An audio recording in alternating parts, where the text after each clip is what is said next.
Donc, deuxième partie, donc bienvenue dans cette deuxième partie. Donc, ça va être le détail algébrique du coup de ce qu'on a dit dans la première partie. Donc ici, on va traduire ce qu'on a dit au tout début de la deuxième partie, c'est-à-dire qu'ici, on a l'angle rose qui est égal à l'angle vert et qui de plus sont complémentaires. Ce qui veut dire quoi? Ce qui veut dire que dans cette configuration, que cet angle rose et cet angle vert vaut 45 degrés. De même, avec l'angle bleu et l'angle turquoise, on a bien quelque chose qui est égal à 45 degrés, donc en particulier. Donc voilà, on fait la même raisonnement que ce qu'on a vu dans la partie 1.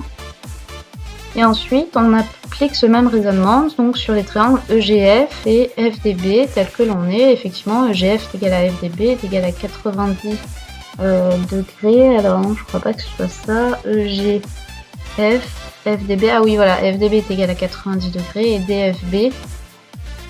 Donc DFB est égal à 45 degrés. Effectivement, EFG est égal à 45 degrés. Donc ça, j'ai oublié de le mentionner, mais voilà, ça y est quand même. Bon, de toute façon, EGF est égal à 90 degrés, forcément par construction, puisqu'ici on a construit une parallèle à AB.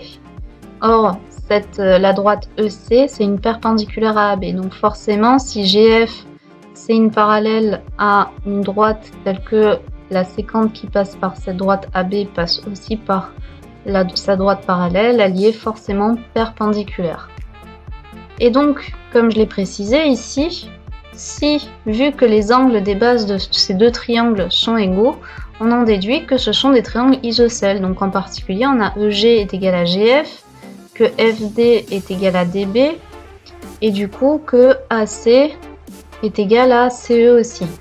Puisqu'ici, on a aussi montré que c'était un triangle rectangle. En particulier, ici, il faudra retenir, donc là je ne l'ai pas explicité, mais qu'effectivement GF, ici, c'était égal à CD par construction. Donc ça viendra plus tard, il me semble. Donc là, qu'est-ce qu'on a? On remarque que AC au carré plus EC au carré est égal à 2AC au carré. Et oui, parce que AC est égal à CE, et donc on élève au carré cette égalité, et on trouve que lorsqu'on va additionner, et donc on va trouver effectivement AC au carré plus C au carré, AC au carré est égal à CE au carré, donc AC au carré plus EC au carré, ça fait AC au carré plus AC au carré, soit 2AC au carré. Et là, du coup, on applique aussi Pythagore, puisqu'ici, on vient de prouver que ACE, comme précédemment ici, c'est un triangle rectangle. De toute façon, on le savait, puisque CE, c'est par construction une perpendiculaire. Bon, on ne l'a pas vraiment prouvé, on l'a construite. Donc ça veut dire que cette somme ici, c'est aussi égal à, au côté EA, du coup, qui est l'hypoténuse de notre triangle rectangle lancé, ici, notre triangle EAC. Et voilà, du coup, ça veut dire que EA au carré, c'est égal à 2AC. Donc on a cette première égalité. On a déniché ça. Et puis on continue. De même, de l'autre côté, on a que EG. Alors de l'autre côté, mais sur ce petit triangle, on a que EG plus GF au carré, c'est égal à 2GF au carré. Donc faut pas oublier que GF, ceci est égal à CD. Et du coup, par Pythagore, pareil, on a EF est égal à 2GF est égal en particulier à 2CD. Donc on a notre deuxième égalité. Et puis maintenant, si on additionne l'égalité ici 1 et l'égalité 2, on va trouver quoi? On va trouver que AF, ici, c'est AE plus EF.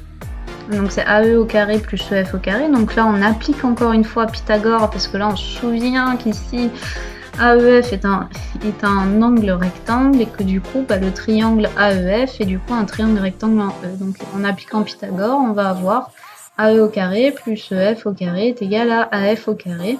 Et du coup, effectivement, on remplace ce qu'on a. Donc voilà, on pouvait additionner ou quoi, mais peu importe, maintenant on peut les remplacer dans l'égalité de Pythagore ainsi trouvée sur le triangle AEF.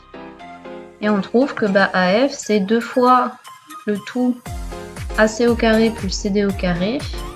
Et on a de même que AF au carré est égal à FD au carré plus AD au carré est égal à... donc là, effectivement, AF. Donc maintenant, on regarde le triangle AFDA, où on sait qu'il est rectangle en D par construction.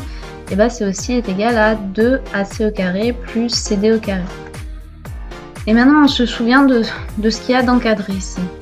C'est-à-dire que FD, c'est DB. Et que EG, c'est GF, mais c'est aussi est égal à... c'est aussi égal à CD. Donc là, ah oui, on l'a remplacé ici. Donc ça, c'est bon. Là, ce qu'il faut se souvenir, c'est ça maintenant pour conclure.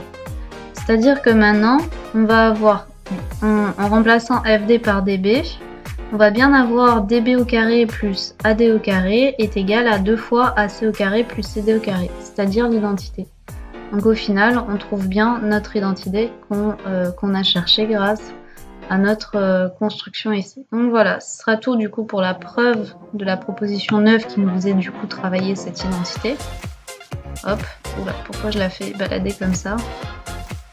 Donc voilà, elle est assez intéressante puisqu'ici on a une très belle application de Pythagore, un truc qui change un peu en fait que d'habitude, donc c'est assez intéressant. Donc je vous dis à très vite pour la proposition 10 du livre 2 des éléments d'Euclide qui portera, vous n'allez pas le croire, sur une autre identité.